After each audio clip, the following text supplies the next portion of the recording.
الحمد لله نحمده ونستعينه ونستغفره ونؤمن به ونتوكل عليه ونعوذ بالله من شرور أنفسنا ومن سيئات أعمالنا من يهده الله فلا مضل له ومن يضلله فلا هادي له ونشهد أن لا إله إلا الله وحده لا شريك له ونشهد أن سيدنا ومولانا محمدا عبده ورسوله صلى الله تعالى عليه وعلى آله وأصحابه وبارك وسلم تسليما كثيرا كثيرا أما بعد فأعوذ بالله من الشيطان الرجيم بسم الله الرحمن الرحيم يا أيها الذين آمنوا ادخلوا في السلم كافة ولا تتبعوا خطوات الشيطان إنه لكم عدو مبين صدق الله وصدق رسوله النبي الكريم ونحن على ذلك لمن الشاهدين والشاكرين والحمد لله رب العالمين۔ میرے عزیز بھائیوں، محترم دوستوں اور بزرگوں، یہ ملک پاکستان ہمیں بڑی قربانیوں کے بعد اللہ تعالیٰ نے عطا فرمایا۔ آج اس ملک پاکستان کو بنے ہوئے 76 سال ہو گئے۔ ہمیں اس بات میں غور کرنا چاہیے کہ یہ ملک پاکستان ہم نے کس لیے حاصل کیا تھا، اور اس ملک پاکستان کو حاصل کرنے کے لیے کن قربانیوں اور کن جد و جہدوں سے ہمیں گزرنا پڑا۔ تقریباً 100 سال پر محیط جد و جہد ہے کہ جس کے نتیجے میں یہ ملک حاصل کیا گیا۔ شاہ ولی اللہ محدث دہلوی رحمۃ اللہ علیہ کے صاحبزادے شاہ عبدالعزیز محدث دہلوی رحمۃ اللہ علیہ سے یہ جد و جہد شروع ہوئی۔ 1857 کے اندر جنگ آزادی لڑی گئی اور یہ سلسلہ چلتا رہا، اور ہزاروں علماء اکرام شہید بھی ہوئے، اور انگریزوں نے علماء اکرام تقریباً 70,000 کے قریب علماء اکرام تھے کہ جن کو پھانسی پر لٹکایا تھا۔ تو علماء اکرام کی اس کے اندر قربانیاں ہیں، جد و جہد ہے۔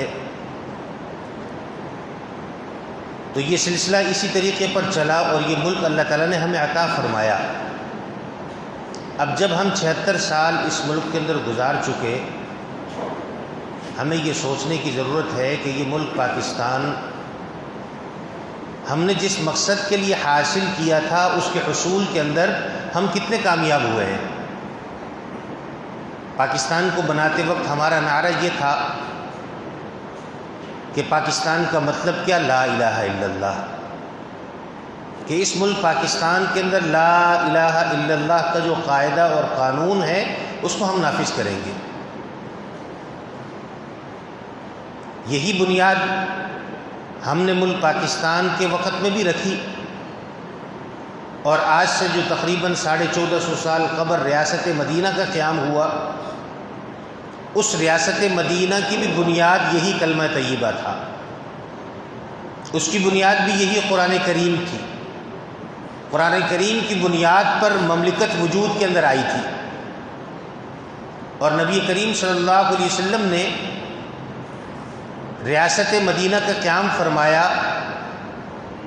اور تمام لوگوں کا مرکز مسجد کو بنایا۔ ہجرت کے بعد بھی سب سے پہلا کام نبی کریم صلی اللہ علیہ وسلم نے جو فرمایا وہ مسجد قباء کی تعمیر تھی۔ مدینہ منورہ میں پہنچنے کے بعد سب سے پہلا کام کیا فرمایا کہ مسجد نبوی کی تعمیر تھی، اور اسی مسجد سے مسلمانوں کے تمام مسائل کو حل کیا۔ اسی مسجد کے اندر نبی کریم صلی اللہ علیہ وسلم امام بھی ہیں، اسی مسجد کے اندر نبی کریم صلی اللہ علیہ وسلم خطیب بھی ہیں، اسی مسجد سے نبی کریم صلی اللہ علیہ وسلم لوگوں کے مسائل کو بھی حل کر رہے ہیں، گویا کہ جج بھی ہیں۔ اپنے وفود جہاد کے لیے اسی مسجد سے جاری فرما رہے ہیں، اور وہیں پر لشکر مسجد کے صحن کے اندر تربیت حاصل کر رہا ہے، نیزہ بازی کی مشق کر رہا ہے۔ گویا کہ ہم یہ دیکھیں تو تمام کے تمام مسائل مسلمان کے نبی کریم صلی اللہ علیہ وسلم نے یہ بتلایا کہ مسجد سے حل ہوں گے۔ ہمارا المیہ یہ رہا کہ ہم نے یہ ملک پاکستان حاصل کیا تو اپنا تعلق ان علماء سے توڑنا شروع کیا۔ ہم نے ان علماء کو محدود کر دیا، دینی مدارس اور مساجد کو محدود کر دیا کہ جی آپ کا یہ کام ہے کہ آپ مدرسے کے اندر رہیں، مسجد کے اندر نمازیں پڑھائیں، کوئی مر جائے تو جنازے پڑھائیں، خوشی کا موقع آئے تو جنازے ان کا نکاح پڑھائیں۔ غرض یہ کہ انہیں اس طرف محدود کر دیا گیا، اور ملک کی جو بھاگ دوڑ تھی وہ جو انگریزی تعلیم والے تھے ان کے ہاتھ میں آ گئی۔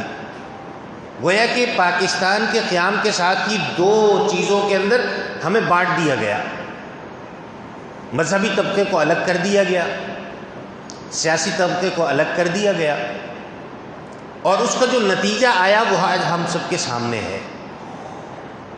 اس کا نتیجہ ہمارے سامنے آج سب کے سامنے ہے کہ اس کے نتیجے کے اندر ہم نے کیا کھویا ہے اور کیا پایا ہے۔ آج ملک کی سیاست کا جو حال ہے اس کا نظارہ کر لیجئے، ہمارے معیشت کا جو حال ہے اس کو دیکھ لیجئے، ہماری عدالت کا جو حال ہے اس کو دیکھ لیجئے، کورٹ کے ساتھ کچہریوں کو دیکھ لیں، تھانوں کو دیکھ لیں، جو حال ہے ہمارے سامنے آ جائے گا۔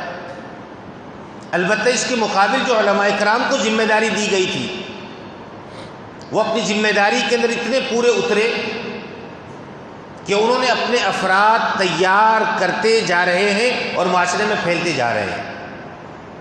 آج کہیں پر بھی کوئی مسجد بن جائے تو وہاں پر ان کو امام تلاش نہیں کرنا پڑتا، انہیں مؤذن تلاش نہیں کرنا پڑتا، خطیب تلاش نہیں کرنا پڑتا، بلکہ رمضان کے اندر یہ کیفیت ہو جاتی ہے کہ ایک ایک مسجد کے اندر 20 25 جگہ پر مصلی قرآن کریم کے سنائے جاتے ہیں، اور پھر بھی جگہ نہیں بچتی تو لوگ اپنے گھروں کے اندر چلے جاتے اور وہاں جمع ہو کر اپنا مصلی سناتے ہیں۔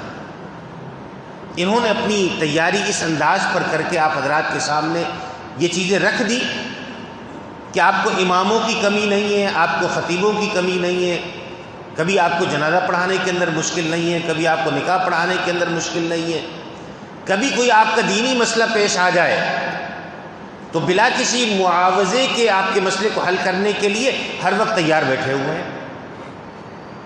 اور دوسری طرف کا نظام اگر ہم دیکھیں کہ جو اسکولوں کالجوں کے پڑھے ہوئے لوگوں کے ہم نے حوالے کیا تھا وہ کس حیثیت کے اندر ہے اور اس نے کیا کیا ہمیں کر کے دکھایا ہے۔ آج ہماری سیاست تباہ ہے، آج ہماری معیشت تباہ ہے، آج ہمارے ملکی ادارے تباہ ہیں۔ مدارس کو ہم دیکھتے ہیں کہ ایک چھپڑ کے اندر مدرسے کا قیام ہوتا ہے، دیکھتے ہی دیکھتے وہ مدرسہ عالی شان بلڈنگ کے اندر تبدیل ہو جاتا ہے۔ جہاں کوئی سہولت نہیں ہوتی سہولیات کے انبار لگ جاتے ہیں۔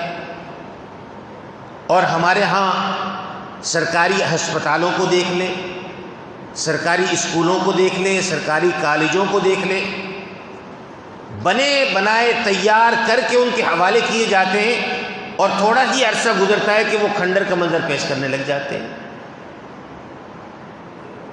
تو یہ خرابی کہاں سے پیدا ہوئی اور یہ خرابی کیوں پیدا ہوئی، ان اسباب کے اندر ہمیں غور کرنے کی ضرورت ہے۔ آج ہمارے معاشرے کے اندر برائیاں بھر چکی ہیں، برائیوں سے بھرا ہوا معاشرہ ہے۔ حضور نبی کریم صلی اللہ علیہ وسلم نے جس وقت مدینہ منورہ میں ریاست مدینہ کا قیام فرمایا اسلامی مملکت کا قیام فرمایا، تو اس زمانے کا ایک واقعہ ہے، اگر ہم اس ایک واقعے کے اندر غور کر لیں تو ہمارے لیے ان مسائل سے نکلنے کی راہیں ہموار ہو سکتی ہیں۔ جس وقت ریاست قائم ہو گئی تو نبی کریم صلی اللہ علیہ وسلم کے پاس مختلف علاقوں کے مختلف قبیلوں کے وفود آنا شروع ہوئے۔ انہی وفود کے اندر ایک وفد طائف والوں کا تھا۔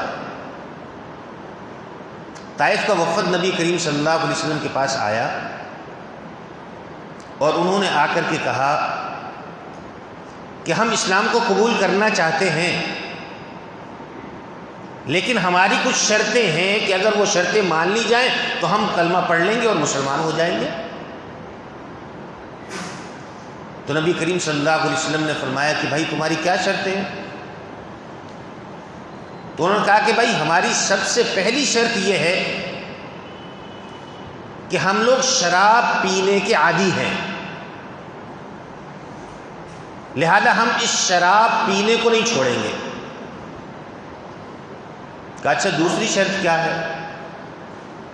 کہا دوسری شرط یہ ہے کہ ہم زنا کرنے کے بغیر ہمارا گزارا نہیں ہوتا، اس کے بھی ہم عادی ہیں، اس کو بھی نہیں چھوڑ سکتے۔ کہا اچھا اور؟ کہا تیسری چیز یہ ہے کہ ہمارا جو کاروبار ہے، ہماری جو معیشت ہے، اس کاروبار اور معیشت کا دار و مدار سود پر ہے، ہماری معیشت اسی سود کے اوپر ٹکی ہوئی ہے، لہذا ہم اس سود کو بھی چھوڑنے کے لیے تیار نہیں ہیں۔ اس کے بعد کون سی شرط ہے؟ کہا کہ دیکھیں ہم آپ کے ساتھ مل کر نماز پڑھنے کے لیے تیار نہیں ہیں، نماز کے اندر ہمیں آزادی ہونا چاہیے، ہم جب پڑھنا چاہیں پڑھ لیں گے اور جب نہ پڑھنا چاہیں ہم نہیں پڑھیں گے، ہمیں اس پہ چھوٹ ہونی چاہیے۔ اور اس کے ساتھ ساتھ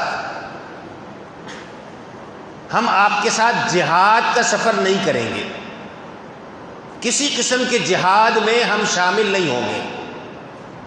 اگر آپ اس بات کو منظور کرتے ہیں، ان شرائط کو منظور کرتے ہیں تو ہم کلمہ پڑھنے کے لیے تیار ہیں۔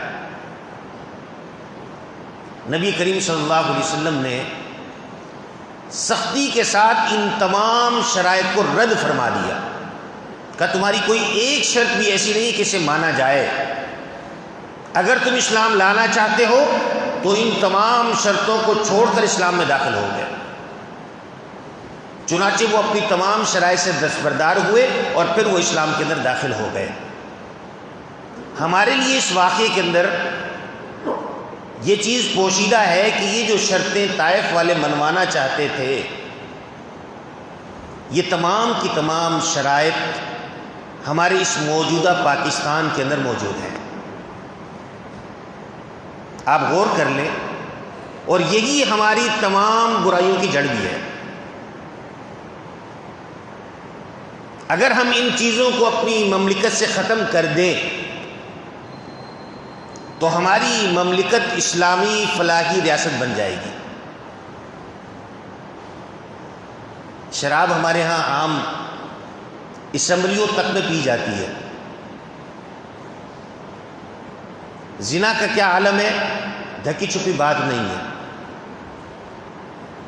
سود، اسے ہم چھوڑنے کے لیے تیار نہیں ہیں۔ ہمارا ہر پیدا ہونے والا بچہ مقروض پیدا ہوتا ہے، لیکن ہم اس کو چھوڑنے کے لیے تیار نہیں ہیں۔ ہماری نمازوں کی کیا کیفیت ہے، اس کے اندر بھی ہم غور کر لیں۔ غرض یہ کہ جو شرائط طائف والے منوانا چاہتے تھے وہ ہماری اس موجودہ پاکستان کے اندر بدرجہ اتم موجود ہے، پائی جاتی ہے۔ سب سے پہلے تو ہمیں اس طرف آنا ہوگا کہ ان چیزوں سے ہم چھٹکارا حاصل کر لیں۔ جب تک ہم اپنی معیشت سے سود کا خاتمہ نہیں کریں گے کہ جسے اللہ رب العزت نے اللہ کے رسول صلی اللہ علیہ وسلم کے ساتھ اعلان جنگ فرمایا ہے، جب تک ہم اسے نہیں چھوڑ دیں گے ہماری معیشت کبھی بھی کامیاب نہیں ہو سکتی، کبھی بھی درست نہیں ہو سکتی۔ اور اسی طریقے پر ہمارا جو عدالتی نظام ہے وہ ہر ایک کے سامنے، جس کے پاس جتنا پیسہ ہے اسے اتنا بڑا انصاف مل جائے گا۔ ہماری عدالتوں کا یہ حال ہے، اور نبی کریم صلی اللہ علیہ وسلم نے جو ریاست مدینہ قائم فرمائی تھی اس کے اندر انصاف کی مثالیں بے پناہ موجود ہیں، بے انتہا انصاف کی مثالیں موجود ہیں۔ حضور نبی کریم صلی اللہ علیہ وسلم کے پاس فاطمہ مخزومیہ کا کیس آیا، چوری کا کیس تھا۔ مخزوم بہت بڑا قبیلہ تھا،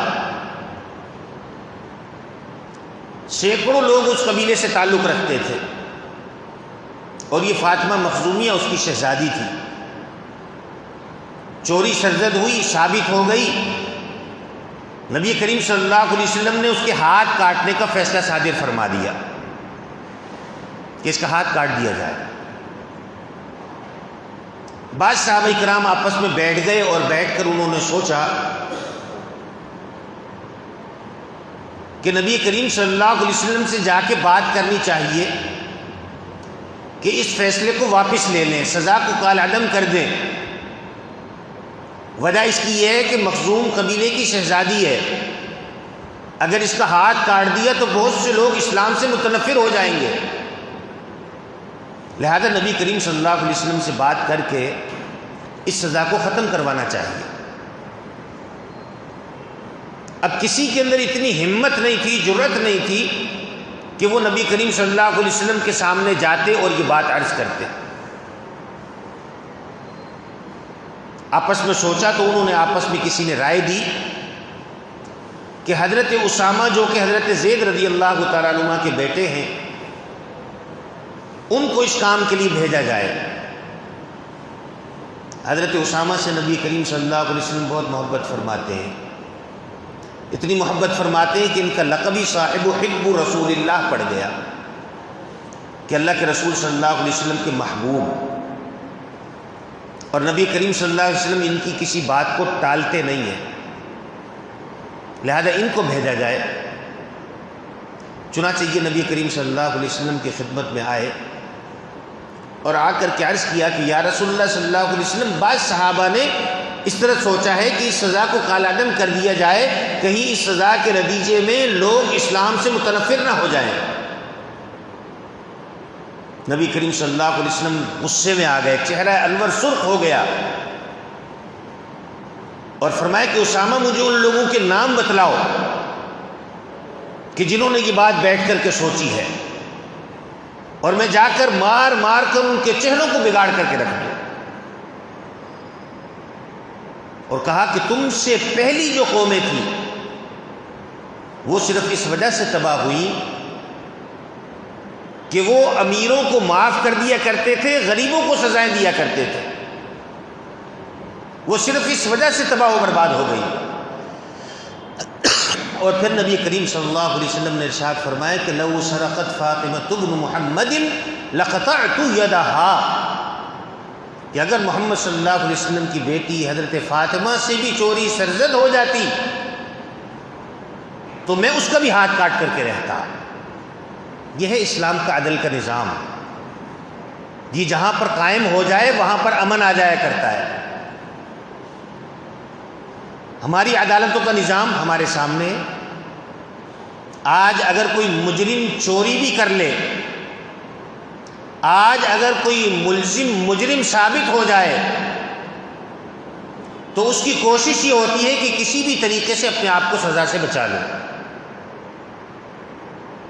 لیکن اسلامی ریاست جو نبی کریم صلی اللہ علیہ وسلم نے قائم فرمائی تھی، ان حضرات کی تربیت اس انداز پر فرمائی تھی کہ اگر کسی سے کوئی گناہ سرزد ہو جاتا، کوئی غلطی سرزد ہو جاتی، تو وہ فوراً پیش ہو کر اپنی اس غلطی کی تلافی کیا کرتے تھے۔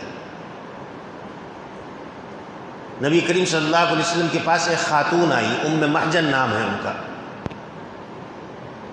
آئی اور آ کر کے کہا کہ طہرنی یا رسول اللہ، اے اللہ کے رسول صلی اللہ علیہ وسلم، مجھ سے بدکاری کا گناہ سرزد ہو گیا ہے، اور اس کے نتیجے میں میرے پیٹ کے اندر بچہ پل رہا ہے، لہذا مجھے آپ پاک کر دیجئے۔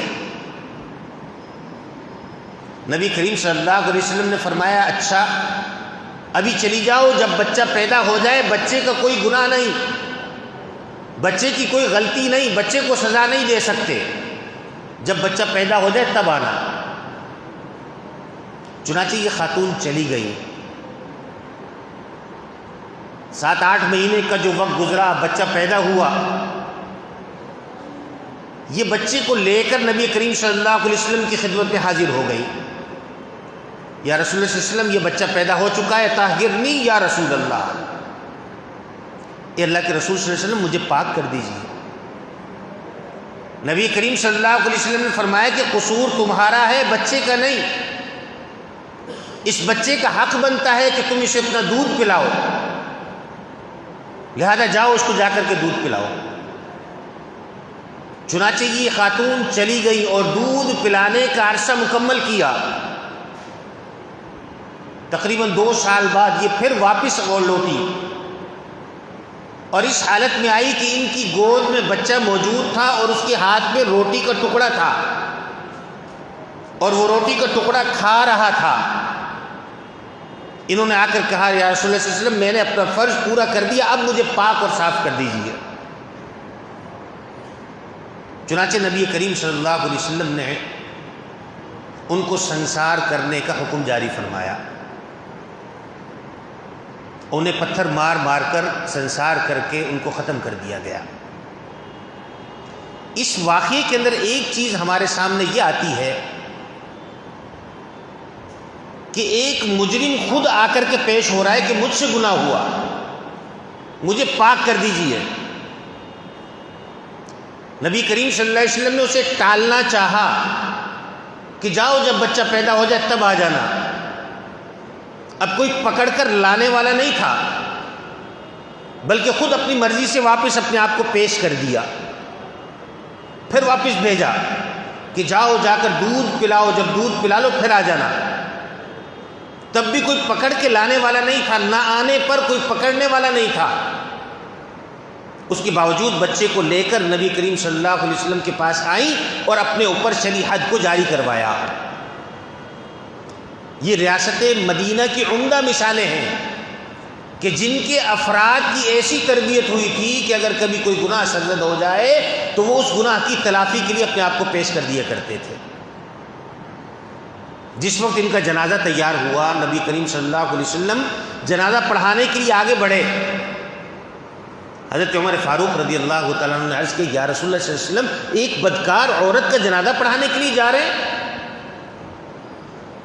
تو نبی کریم صلی اللہ علیہ وسلم ایک دم غصے میں آئے اور ارشاد فرمایا اے عمر، تمہیں معلوم نہیں کہ اس عورت نے جو توبہ کی ہے، اگر اس کا 10واں حصہ اہلیان مدینہ پر تقسیم کر دیا جائے تو تمام مدینے والوں کی مغفرت ہو سکتی ہے، اس نے ایسی توبہ کی ہے۔ تو یہ ریاست مدینہ کی عمدہ مثالیں ہیں ہمارے سامنے کہ جن پر عمل کر کے ہم اپنی مملکت کو، اپنی اس ریاست پاکستان کو ایک اچھی اور فلاحی ریاست بنا سکتے ہیں۔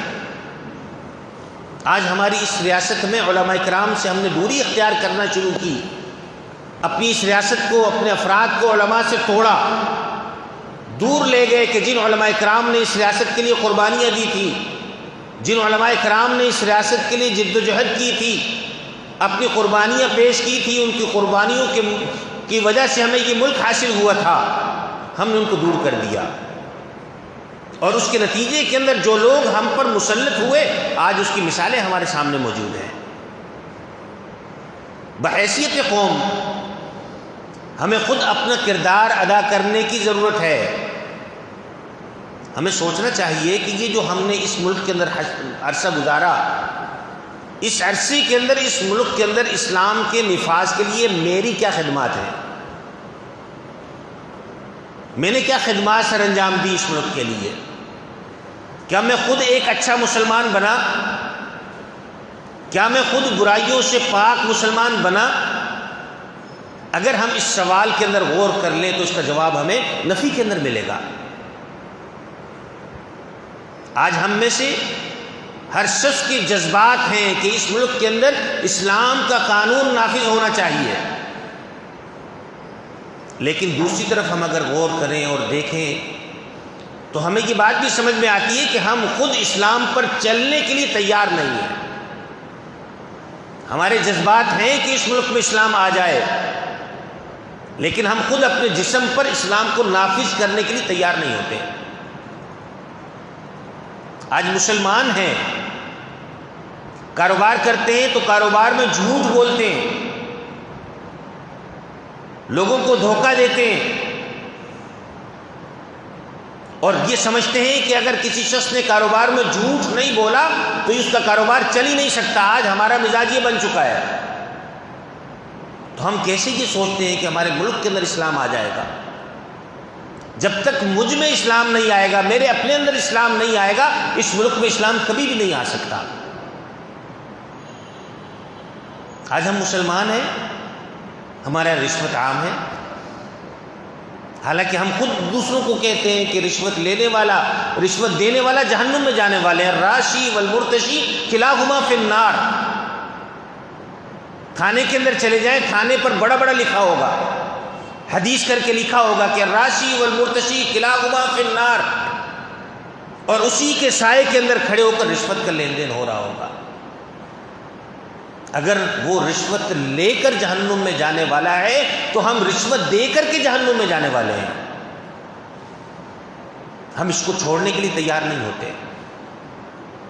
ہماری عدالت کے اندر چلے جائیں، جب تک ہم رشوت نہ دیں ہم وہاں پیش نہیں ہو سکتے. تھانے میں چلے جائیں، جب تک ہم ایف آئی آر کے لیے رشوت نہ دیں ہماری ایف آئی آر بھی نہیں کٹ سکتی. اب یہ ان چیزوں کا عادی انہیں کس نے کیا ہے؟ ظاہر سی بات ہے کہ میں نے اور آپ نے مل کر کے کیا ہے. ہم نے انہیں رشوت لینے کا عادی کیا. ہم رشوت نہ دیتے وہ نہ عادی ہوتے. اس کے برخلاف ہم دوسری چیز سوچیں کہ آج تو وہ سیٹ پر بیٹھا ہوا ہے، رشوت لے رہا ہے. کل اگر میں اس سیٹ کے اوپر جا کر کے بیٹھ جاؤں تو میرا کیا کردار ہوگا؟ اب تک کا تجربہ یہی بتلاتا ہے کہ جو بھی وہاں جا کر کے بیٹھتا ہے وہ رشوت ضرور لیتا ہے. تو ہمیں اپنے بارے میں سوچنا چاہیے کہ اگر میں اس کی جگہ جا کر بیٹھ جاؤں کیا میں اس وقت رشوت لوں گا یا نہیں لوں گا؟ ہم نے اگر اس انداز پر اپنی تربیت شروع کر دی، سوچنا شروع کر دیا، تو ہماری یہ مملکت ایک اسلامی اور فلاحی مملکت بن سکتی ہے. اور اس مملکت کو اسلامی اور فلاحی مملکت بنانے کے لیے ہمیں خود اپنا کردار اچھا کرنا ہوگا. اس کی ابتدا ہمیں اپنے آپ سے کرنا ہوگی.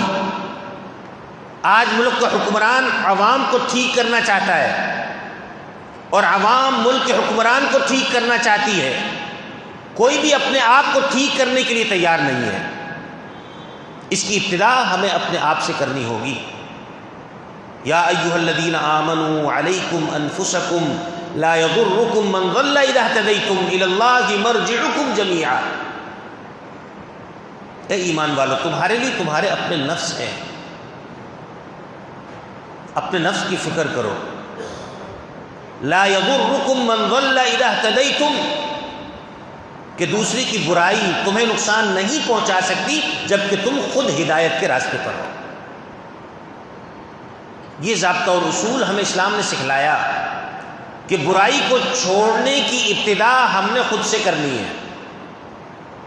اگر معاشرے کے افراد مل کر ہم اس انداز پر سوچنے لگ جائیں، اپنی برائیوں کا جائزہ لینے لگ جائیں اور برائیوں کو چھوڑنے کے لیے تیار ہو جائیں تو ہمارا یہ معاشرہ پرامن معاشرہ بن سکتا ہے. ہمارا یہ معاشرہ اچھائیوں والا معاشرہ بن سکتا ہے. ہمارا یہ معاشرہ ترقیوں والا معاشرہ بن سکتا ہے. لیکن شرط یہ ہے کہ اس کی ابتدا ہمیں اپنے آپ سے کرنا ہوگی. اسلام نے ہمیں یہ سکھلایا کہ دوسرے میں برائی نظر آئے تو اسے چھپاؤ، اور اگر اپنے اندر برائی نظر آئے تو اسے ختم کرو. آج ہم اپنی برائی چھپاتے ہیں، دوسرے کی برائی سب کو بتاتے ہیں.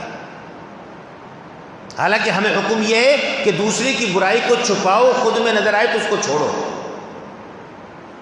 لہذا اگر کسی میں ہمیں برائی نظر آئے تو فوراً اپنے گریبان کے اندر جھانک لیں کہ یہ برائی کہیں مجھ میں تو نہیں پائی جاتی. بس ہم یہاں سے ابتدا کریں گے تو ہمارے لیے یہاں سے راستے نکلیں گے، ہمارے لیے درست ہونے کے راستے مہیا ہوں گے، اور جو ہمارے سینکڑوں علماء کرام نے قربانیاں اسلام کے لیے، اس مملکت کے لیے اور اسلام کے لیے جو قربانیاں دی ہیں، ان کے ثمرات ہمیں ملنا شروع ہو جائیں گے۔ آج ان کے ثمرات ہمیں اس لیے نہیں ملتے کہ ہم خود اس کام کے لیے تیار نہیں ہوتے۔ میں نے ایک چھوٹی سی مثال دی کہ ہم کاروبار میں جھوٹ کو چھوڑنے کے لیے تیار نہیں ہیں،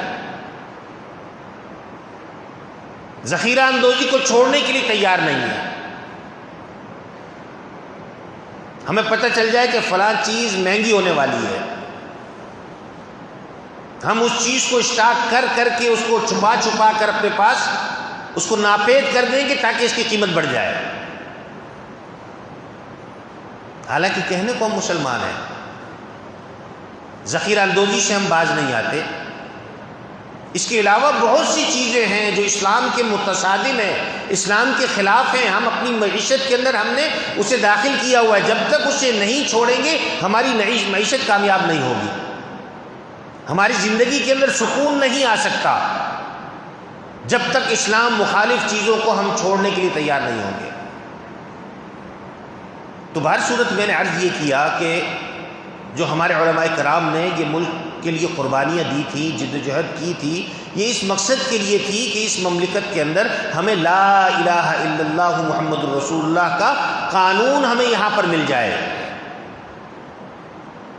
اور یہ ہمیں 76 سال گزرنے کے باوجود مل نہیں سکا۔ اس کی وجہ یہ ہے کہ ہم نے خود اپنا کردار ادا کرنے کی ضرورت کو محسوس نہیں کیا، لہذا ہمیں خود اپنا کردار ادا کرنے کی ضرورت ہے کہ ہم اپنا ایک کردار پیش کریں اس مملکت کے لیے، اس معاشرے کے لیے۔ ہم اس کی ابتدا اپنے آپ سے کریں۔ ہم ابتدا کیسے کر سکتے ہیں؟ ایک چھوٹی سی مثال، ہمارے ہاں گلی محلوں کے اندر صفائی کرنے کے لیے محکمہ موجود ہے، صفائی ستھرائی کرنی ہے، اس میں کچرا اٹھا کر لے کر جانا ہے، اسے ٹھکانے لگانا ہے، لیکن وہ اپنا کام نہیں کرتے۔ اگر وہ اپنا کام نہیں کر رہے تو ہم بھی اس کے اوپر کوئی عمل نہیں کرتے، ہم بھی کرنے کے لیے تیار نہیں ہیں۔ اگر وہ نہیں کر رہے تو ہم خود کرنے کے لیے تیار ہو جائیں۔ ہم اپنے گلی محلے کو تو کم از کم صاف رکھ سکتے ہیں۔ اس معاملے کے اندر بھی ہمارا جو ماحول ہے، ہمارا جو کردار ہے وہ یہ ہے کہ ہم اپنے دروازے سے کچرا اٹھا کر دوسرے کے دروازے پہ لا کے ڈال دیتے ہیں۔ کہنے کو ہم مسلمان ہیں، اور حدیث سنتے بھی ہیں، کہتے بھی ہیں کہ صفائی نصف ایمان ہے، الطہارۃ نصف الایمان، الطہارۃ شطر الایمان، حدیثیں بھی سناتے ہیں۔ اور خود ہمارا کردار کیا ہے کہ ہم اپنا کچرا اٹھا کر دوسرے پڑوسی کے دروازے پہ لا کے ڈال دیتے ہیں۔ تو جب تک ہم خود اپنے آپ کو تبدیل کرنے کے لیے تیار نہیں ہوں گے تو ہمیں اس کے ثمرات حاصل کبھی بھی نہیں ہوں گے۔ کم از کم ہم اپنے گلیوں محلوں کے اندر اس چیز کا اہتمام کریں کہ ہم آپس کے اندر مل جائیں، تھوڑے تھوڑے پیسے جمع کر لیں، کسی جمع دار سے ہم بات کر لیں کہ ہمارا کچرا ہمارے دروازے سے اٹھا کر کے لے کے چلے جایا کرو۔ اگر حکومتی مشینری یہ کام ہمیں نہیں کر کے دے سک رہی، ہم خود اس کو اپنے طور پر کرنے کے لیے تیار ہو جائیں۔ اسلام نے تو ہمیں یہی تعلیم دی ہے، یہی تعلیم سکھلائی ہے۔ مسلمان کا کام یہ نہیں ہے کہ وہ اپنے پڑوسی کو تکلیف پہنچائے، کچرا لے جا کر کے گرائے، اس کچرے سے لوگوں کو تکلیف ہو، اس سے جو بدبو اٹھے اس سے لوگوں کو تکلیف ہو۔ مسلمان کا کردار یہ نہیں ہوا کرتا، لہذا ہم اپنے آپ سے اس کی ابتدا کریں، اس کے اندر تبدیلی پیدا کریں، اس کے اندر ہم اپنا کردار ادا کرنے کی ضرورت کو محسوس کریں، تب جا کر کے یہ جو قربانیاں ہوئی ہیں ان کے ثمرات اللہ تعالی ہمیں عطا فرمائیں گے۔ اس کے لیے ہمیں خود کرنا پڑے گا، کوئی اور باہر سے نہیں آئے گا، کوئی اور باہر سے آ کر ہم پر مسلط نہیں ہوگا کہ یہ اس طریقے پر کرو، بلکہ ہمیں خود ان کاموں کو کرنے کے لیے تیار ہونا پڑے گا۔ ہم جس دن اس کام کے لیے تیار ہو گئے کہ اپنی برائیوں کا جائزہ لے کر اس کو چھوڑنے کے لیے تیار ہو جائیں، تو اچھائیوں کی طرف ہم خود بخود چل پڑیں گے اور معاشرے کے اندر ہمارے انقلاب پیدا ہو جائے گا. ہمارا معاشرہ ایک اچھا اور مثالی معاشرہ بن جائے گا اور ہماری مملکت وہ مملکت بن جائے گی کہ جس کے لیے ہزاروں کی تعداد کے اندر قربانیاں دی گئی تھی. اس کے لیے ہمیں اپنے آپ کو تیار کرنا ہے، اپنا ایک مقام پیدا کرنا ہے، اپنی ایک جد و جہد لا کر کے پیش کرنی ہے. بس جب ہم نے یہ کام کر لیا تو ہمارے ہاں خود بخود نظام بہتر ہونا شروع ہو جائے گا. ہمارے اعمال اچھے ہوں گے، ہم پر حکمران خود بخود اچھے آ جائیں گے. ہمارے اعمال برے رہیں گے، برے حکمران ہم پر مسلط رہیں گے. تو بہر صورت ہم اس ملک پاکستان کے لیے اور ہم اپنے اسلام کے لیے یہ کرنا چاہیے کہ ہم اس کے لیے اپنے آپ کو پیش کر لیں کہ مجھ میں جو برائی پائی جا رہی ہے میں اس کا خاتمہ اپنے آپ سے خود سے کروں گا، اور جن اچھائیوں کی تعلیم اسلام نے مجھے دی ہے میں ان کو کرنے کے لیے تیار ہوں گا. جب جہاں پر جو حکم اسلام نے دیا میں اس کے لیے تیار ہو جاؤں گا. بس ہم نے اس کے مطابق عمل کیا تو ہمارا معاشرہ ایک مثالی معاشرہ بن سکتا ہے. اللہ تعالیٰ ہمارے اس ملک پاکستان کی حفاظت فرمائے. اللہ تعالیٰ اس ملک پاکستان میں جس مقصد کے لیے حاصل کیا گیا، اللہ تعالیٰ اس مقصد کو ہمیں اس ملک کے اندر نافذ کرنے کی توفیق عطا فرمائے. وآخر دعوانا ان الحمد للہ رب العالمین.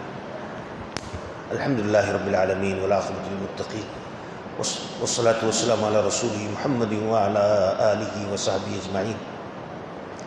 اللہم انت السلام منک السلام تبارک ربنا تعالیت ذا الجلال والاکرام. سمعنا واطعنا غفرانک ربنا والیک المصیر. اللہم اعنا علی ذکرک وشکرک وحسن عبادتک. اللہم اکفنا بحلالک عن حرامک واغننا بفضلک عمن سواک. ربنا آتنا فی الدنیا حسنہ وفي الآخرة حسنة وقنا عذاب النار. ربنا ظلمنا أنفسنا وإن لم تغفر لنا ترحمنا لنكونن من الخاسرين. ربنا آتنا ما وعدتنا على رسلك ولا تخزنا يوم القيامة إنك لا تخلف الميعاد.